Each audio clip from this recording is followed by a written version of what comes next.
আচ্ছা বাবা কিছু বলেন তো, জগতে যত যত গ্রন্থ আছে, বেদ, উপনিষদ, রামায়ণ, মহাভারত, গীতা, ভাগবত, সব থেকে বড় গ্রন্থ কোনটা? সব থেকে বড় গ্রন্থ হলো ভাগবত। তাহলে এই ভাগবত গ্রন্থ রচনা করেছিলেন কে? না, এই ভাগবত গ্রন্থ রচনা করেছিলেন ব্যাসদেব। লিখেছিলেন কে? না, গৌরী পুত্র গণেশ। দুর্গা। তো সেই ব্যাসদেবের মনে বড় অহংকার জন্মে গেল।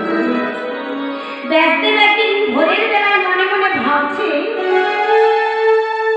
যে বেটা কৃষ্ণচন্দ্র এই জগতে যা যা লীলা করেছেন, সমস্ত লীলাকে আমি 7টি খণ্ডে সমাপ্ত করেছি। আমি আর লীলা বাকি রাখবো না। তো ব্যাসদেব এই কথা ভাবতে ভাবতে যাচ্ছেন কোথায়?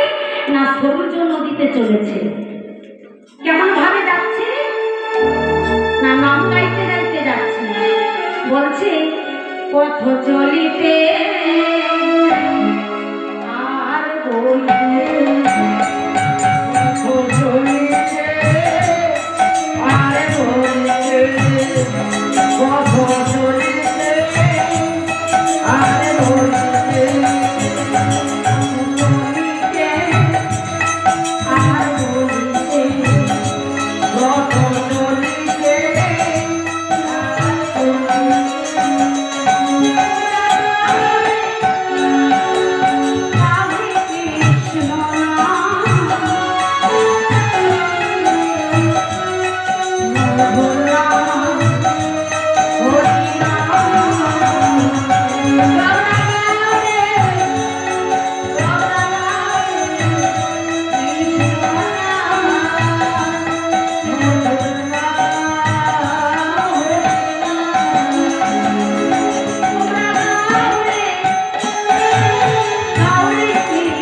সময়